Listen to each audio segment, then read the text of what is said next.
Hey everyone, either welcome back or welcome to my channel. And in today's video, today actually marks 2 years since I was officially diagnosed with IIH. So I want to share a couple Facebook statuses and go over what this another year means for me. Before I get into any more details, time for the intro.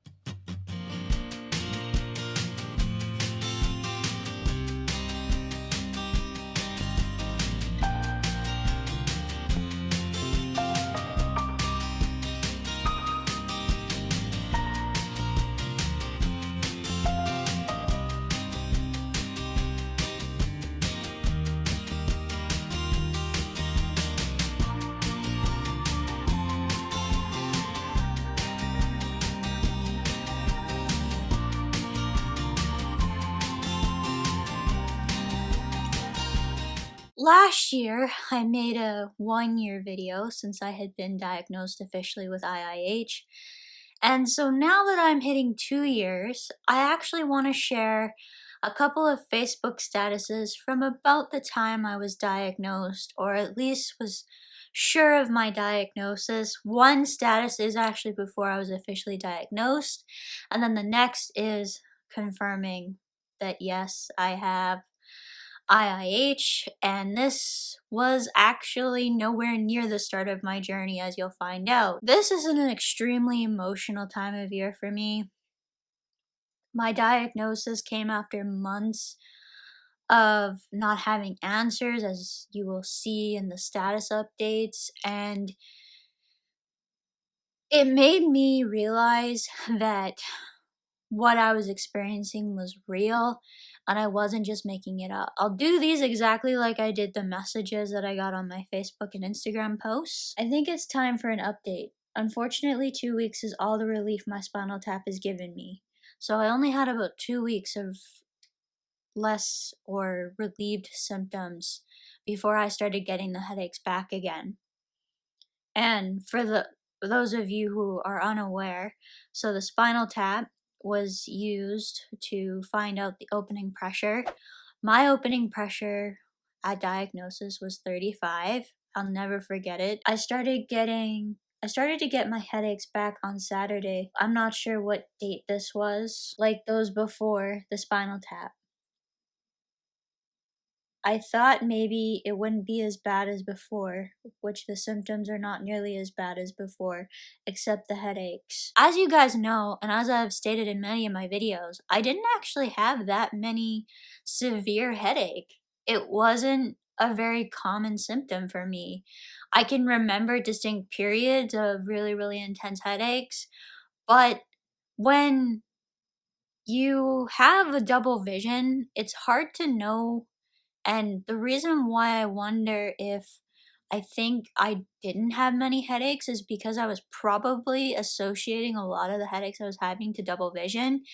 And I should have just said, yeah, I've been having headaches too. But when you think one symptom is causing another, you don't really remember to talk about it because it's just like, well, of course I'm getting headaches. Like my brain is fighting this double vision all the time. And double vision was one of my main symptoms. After this, the headaches started to become more intense.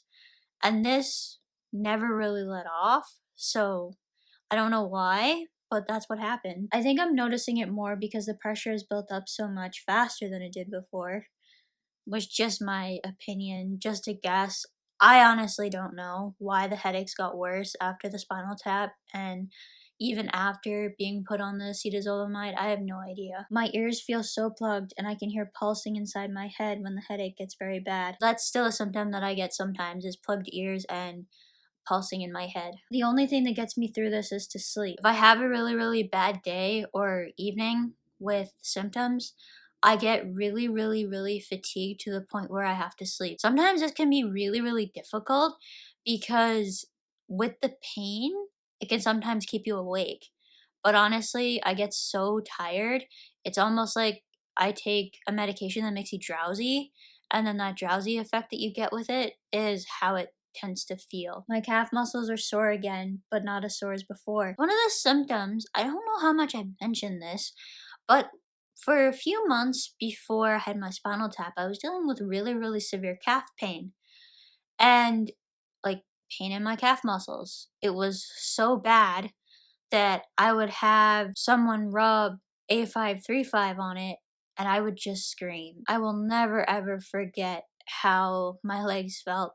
And actually, every time I get sore calf muscles, like whether it's from working out or whatever the reason may be now, it really, really makes me nervous because it reminds me of that feeling. Like it's like when you have sore muscles from working out. I had my neurologist appointment pushed back until Friday, but I have a feeling that it will be a positive for intracranial hypertension. It will mean medication, and I will need to do everything I can to lose weight that I gained while in school. I'm still recovering from the blood patch, so I haven't been able to work. I haven't been able to work out since pretty much mid-August. I had my spinal tap on August 20th. From August 20th until at least probably I think I was off for about a month.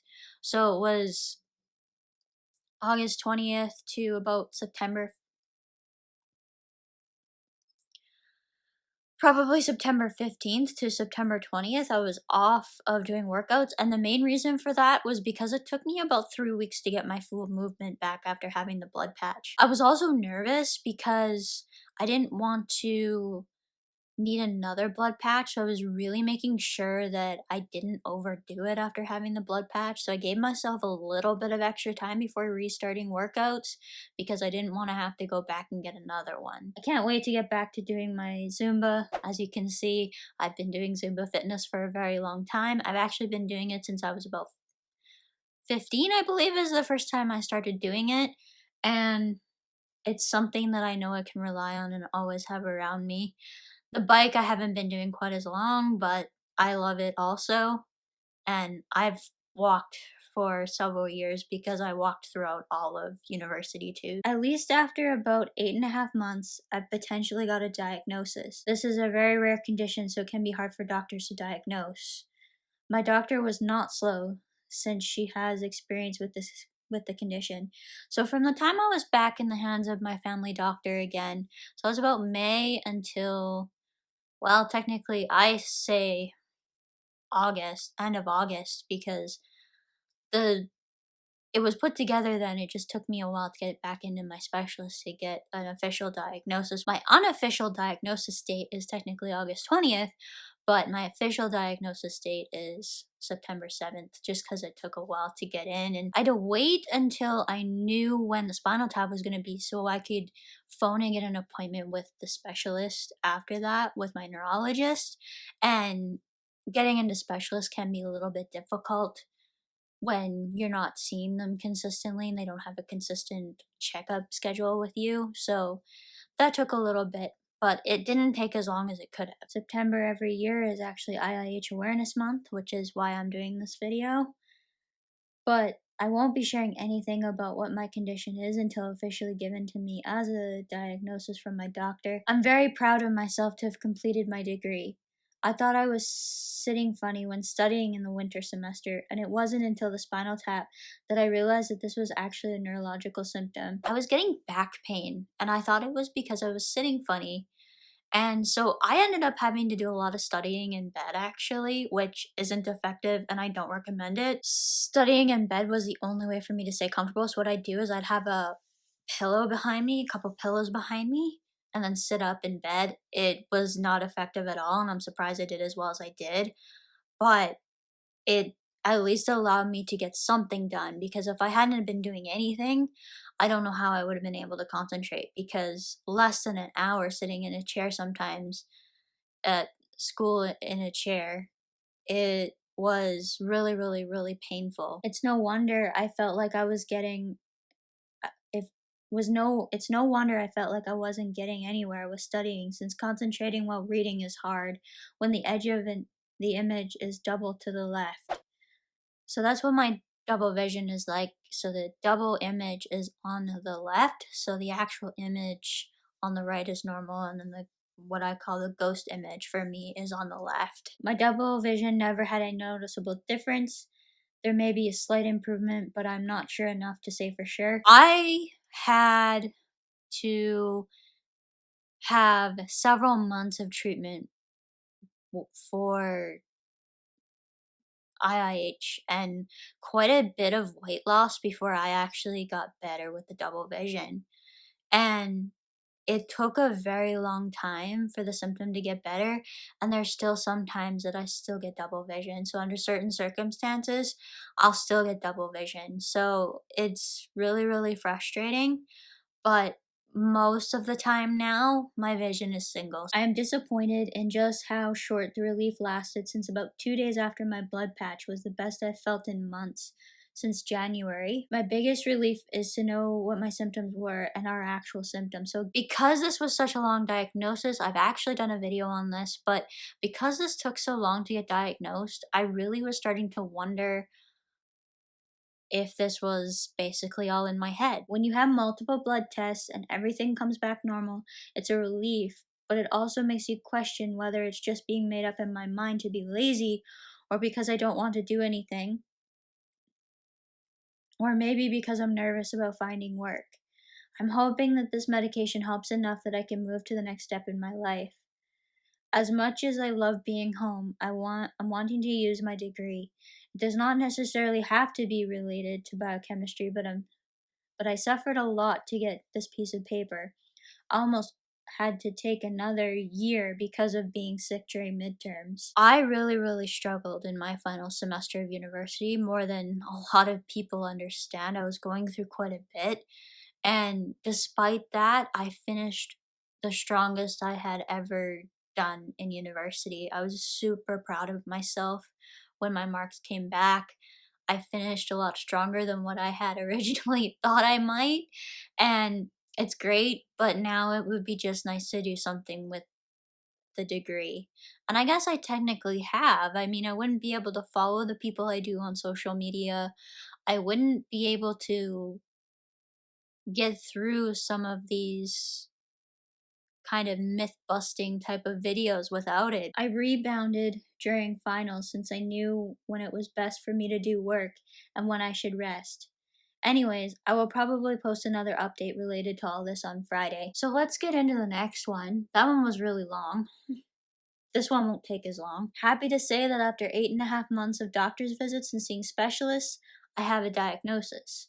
I have idiopathic intracranial hypertension.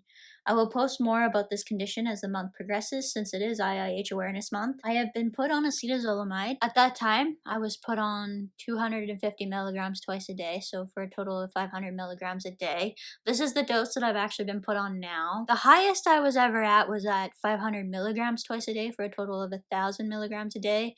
I had trouble tolerating the medication, so it took them a while to get me up to 1,000 milligrams a day. They never did increase it after that because I started having success with the weight loss. So I've been put on acetazolamide and hoping that works. I need to get this under control because the nerves in my eyes are quite swollen, which puts me at risk for permanent vision loss. So my eyes were pretty bad. I wasn't given an exact grade of how bad they were, but I was told that they were pretty bad in both eyes. I'm happy I didn't understand it quite as much as I do now, because I think I would have really scared myself. And it was already quite scary, and I had been through a lot in the previous, well, month technically, and was just nice to kind of not know, and I'm glad I didn't know. Today is, like I said, quite an emotional day, and it is a really, really important day in my journey. I'm happy I get to talk about this during IIH Awareness Month in a way, because it fits the theme quite well. If you guys have any questions or comments, feel free to leave them down below. If you've gotten this far into the video, don't forget to subscribe and also turn your notifications to all so you never miss a video. If you enjoyed this video, be sure to give it a thumbs up. And as for now, that's it for today. Bye everyone.